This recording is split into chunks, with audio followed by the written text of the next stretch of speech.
How y'all doing? This is Alvin with Trying Success here on the Old Fashioned Health Network, Good Health Inside and Out. I have one of my favorite guests, one of my friends, one of my pals, Dr. Ellison on the show with me today. He's an author. He's a publisher. Doc is doing it all. He's a holistic doctor, naturopathic doctor. I don't know if there's a difference, and you can tell me that before we get started with it. But today we have Dr. Ellison on the show with us today. He's written so many books, and I can say that because I remember when there was not as many books as you have now. So, Doc, welcome to the show. Tell the people a little bit about yourself. Well, Alvin, man, you know it's always a pleasure to be with you, man. You motivate me, you challenge me, you stir me up to be better, and it's always good to be with you, man. I appreciate what you're doing, the great stuff that you're doing to empower humanity. So thank you for allowing me to be back on your show with you. It's my pleasure. Thank you. Well, a little bit about myself. I'm a simple, plain guy. I love living. I love life. I love helping to empower people to go to their next level, to Alvin become that next version of themselves, as that's had to happen to me. Because you can't preach it to somebody else if you're not doing it yourself. So I'm a firm believer that we got to come out of our comfort zones to go into something greater than what we've ever experienced, had, or done before. So from North Carolina, been here in the great state of Georgia, going on 7 years now, Alvin. Wow, man. 7 years, man. Wow. You know, left the four walls of pastoring to get out here to where I can reach a whole lot more folks. Of course, been married to my girlfriend now 40 years, Alvin, this November 19th, 7:30 p.m., 1982. Congratulations, Doc. Congratulations. You got it down to the second, haven't you? Look, I had to learn it military style. That's great. So we could get rid of the thing that men never remember. You know, I say this oftentimes in my marriage seminars and so forth. I tell the guys, if you ever want to remember your wedding anniversary or your wife's birthday, the best way to do it is to forget it just one time. Just one time. And just one time, Alvin. Because you won't forget it after that. Because you know, but been married from then on, huh? Oh, you'll remember from then on, because she's going to remind you that you forgot. So to kill that, I go ahead and just put it out there that I remember. So if anybody's going to do the forgetting, it's not going to be me. Man, that's good, Doc. I'm so happy to have you on the show, man. When I reached out to you and asked you about being on the show to talk about all the things you're doing and that you've done, especially as an author. I remember you, Doc, from being a naturopathic doctor, which you got me on this whole thing about being well, I was kind of like on the path of being health, but I really started thinking about being a naturopathic doctor. I was like, I wonder if I could do that. You know, when you was telling me all the great things and how, I remember I even asked you about where can I go to school at to do it and what's the best school to go. I'm serious about that. So I decided, I'm like you, let me make sure I get the practice down first of eating healthy and doing all these kind of things. And then I'll look into seeing if that's something I want to do. So, and man, you just took off like a jet. Because when I hear you saying 3 miles is like chump change to you, I'm like, what? Guilty doing 3 miles, Doc. I was like, yeah, I could do a little bit more now, even if it's running or walking, you know. And I figured out that and it's just effective as running, especially on a persistent basis. So I was like, I could do more than 3 miles, you know. But you know, the great thing is you have a routine, you have a regimen, because our health, talking from a naturopathic nutritional standpoint, our health really lies in what we do on a regular basis, particularly if it's doing good stuff. And when I hear you saying like 5 miles, 5.5, 6 miles, stuff like that, I'm like, whoa, the student just took right on off past the teacher. And you know, Doc, I make myself accountable. You talked a lot in the past about accountability. I remember having a conversation with you like that. And one of the things that I kind of psychologically put in my mind is when I finish my run, I send it to my manager and say, okay, I finished my run. He thinks I'm doing it I don't know why he thinks I'm doing it, but I feel like if I do it like that, then I can say, okay, I feel like if I don't do it, he's going to probably be wondering, did you run today? So I make myself accountable unconsciously, and he doesn't know. I send it every time when I finish running. So I feel like I'm accountable to at least do that, because I'm going to see him when I get to the office. Yeah. You're going to be like, you ain't run today? You know, so I was like, okay, that's kind of like having a trainer, you know? So I always send it to him. We could probably change the health of our country in 1 year with that kind of principle right there. Yeah, yeah. Because the average is not accountable to themselves, Right. more or less to anybody else. Right. It's a sometime do type thing. You can't build anything if you're sometime. That's right. And I look at what you've done with Old Fashioned Health Network. That didn't happen because you did it on Monday. You skipped Tuesday and Wednesday and went to Thursday. Right. You were consistently persistent. Mm-hmm. Yeah. I know being persistent definitely pays off. And again, like I said, if you're gonna find somebody to hold you accountable, have somebody that's like-minded doing the same thing that you do. My manager is into like eating healthy, sea moss, and all those kind of things. I don't. Wow. There's not too many other friends that I think I can send it to. That's probably not thinking at least along the health lines. So I try to find people that's thinking like I'm thinking, and that kind of makes you more liable, So sure. I try to. That's how come I can do 3, 5, 6 months. And I know when I've done more than 5, I already know. You be like, wow, you did more than 5. So it's like having a coach behind. Gotcha. I'm not paying him to train me. He don't know. I'm just getting his free training, free coaching. Okay. No, I probably won't get it no more after this. So. Oh my.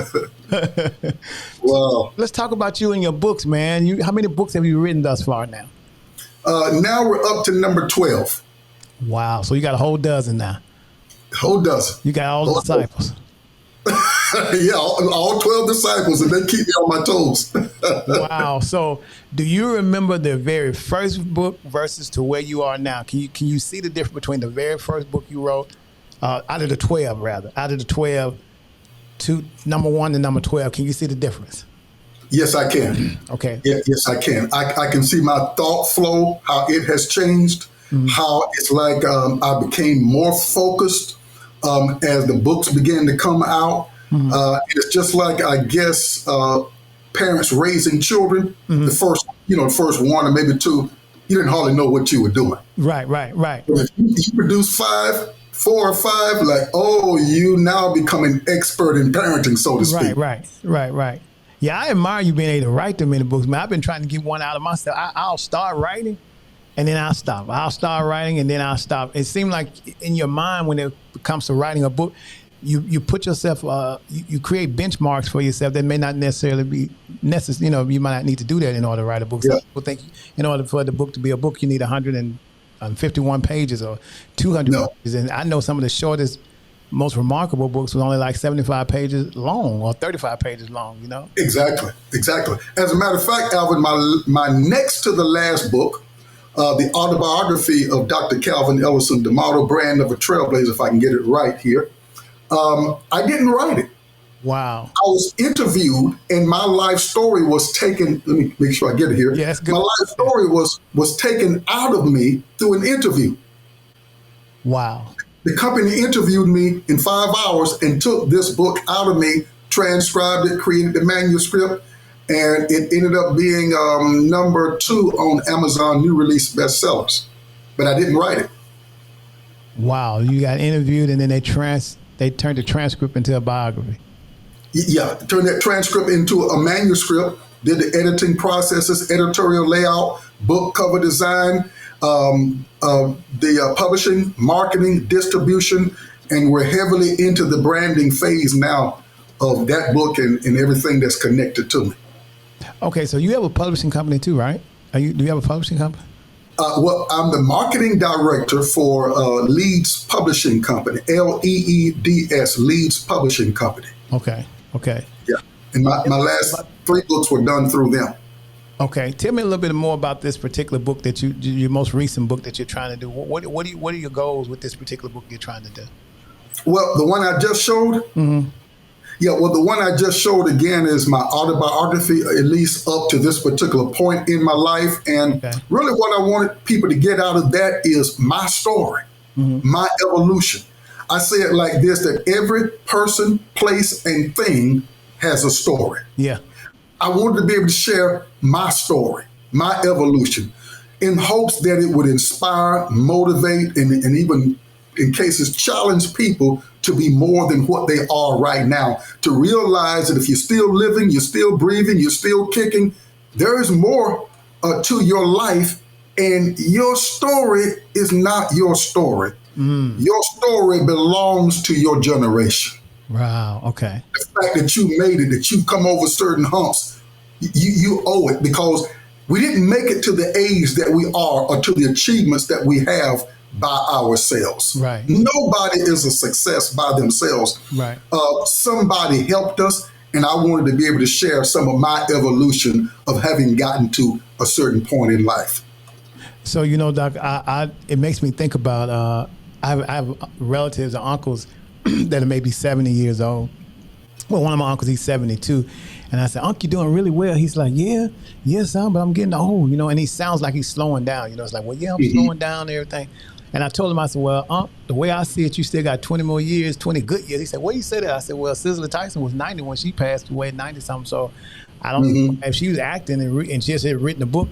Seemed like to me, you got 20 more years. You trying to take it on in now? He's like, I didn't even think about that, man. I said, I'm just letting you know. I feel like I got a long time. If she's 90, I usually try to learn from, just like you said, books are for your current generation or generation after you.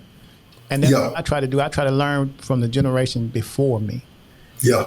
I can leave my mark. So if somebody wanted to write a book, what would you tell them? What do they need to do? If someone's interested in writing a book, could they come through you, or could you teach them or coach them, or how would they do that?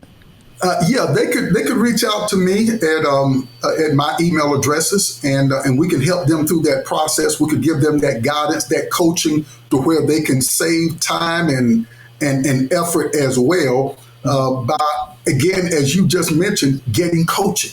I would encourage a person to do that, so that way, as you asked me that question earlier, what's the difference between your first book and some of the books that you got right now? Right. Had I had what you mentioned, it'd probably be even more crisp. Had I had the coaching along the way, I just had the passion without knowledge. Right.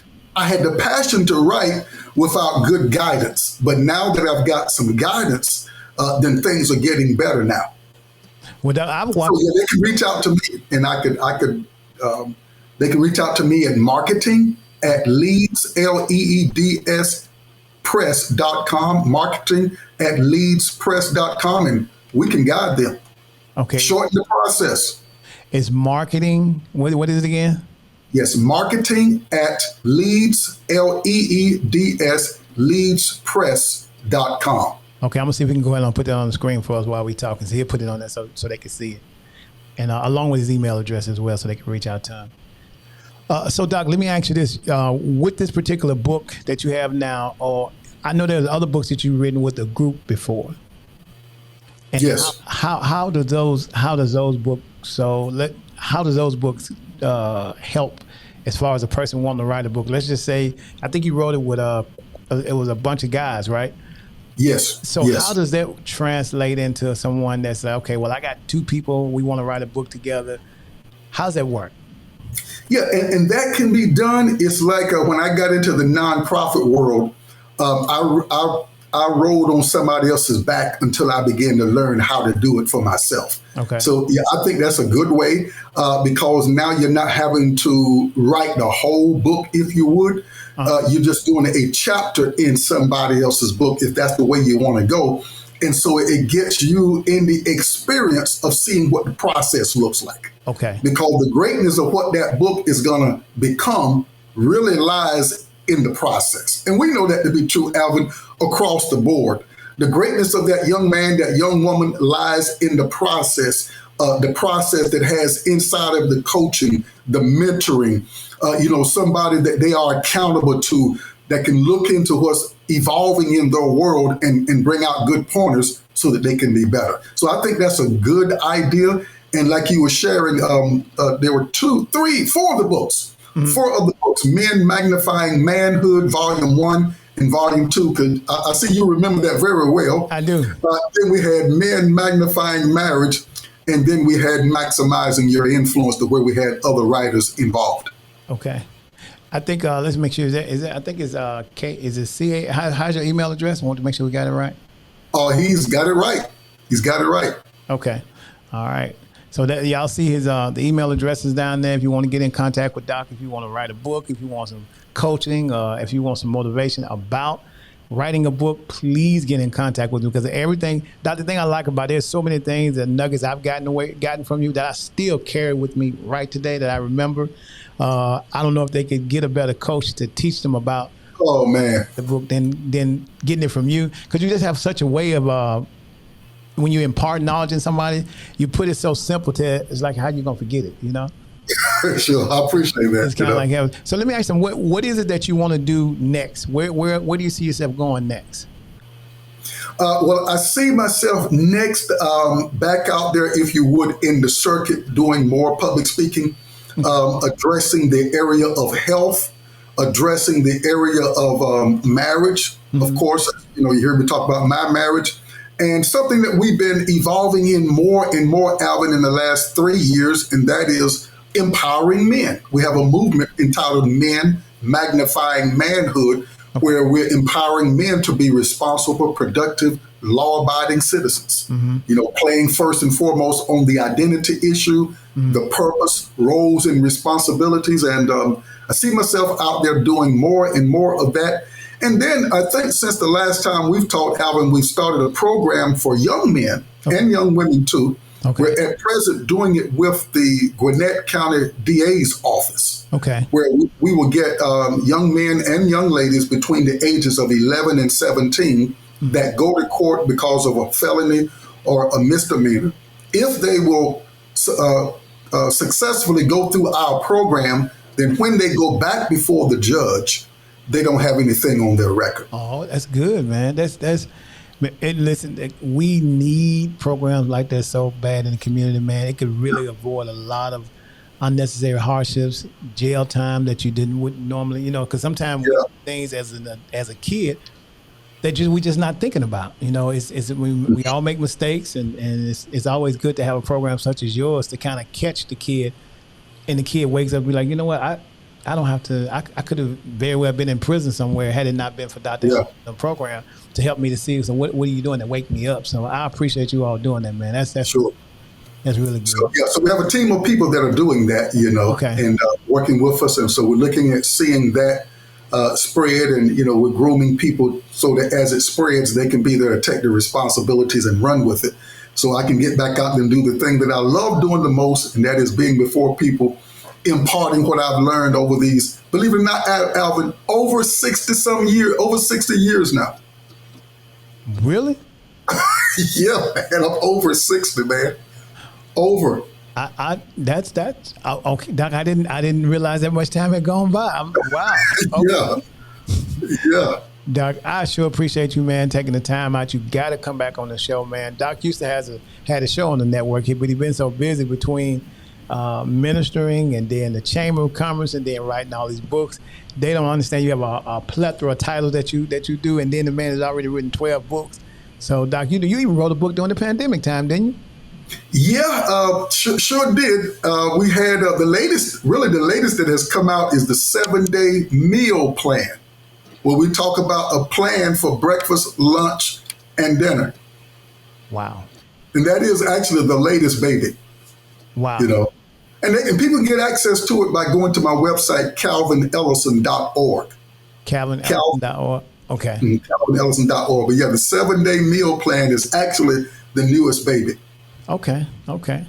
Well, Doc, thank you so much for your time, man. We really appreciate it. Y'all make sure y'all follow, share, and like, and watch Dr. Ellison. Go to his website. Make sure you go to marketingleadspress.com. If you can go to Dr. Ellison's email, send him an email. He will respond to you. Doc, I appreciate your time, man. Please come back. Alvin, soon, man. I'm going to meet you in the studio soon. We will set that up soon. Glad to have you here. Come on down. All right. Thank you for the time. All right, Doc. Have a good one. Thank you all for watching Trying Success here on the Old Fashioned Health Network. Good health inside and out.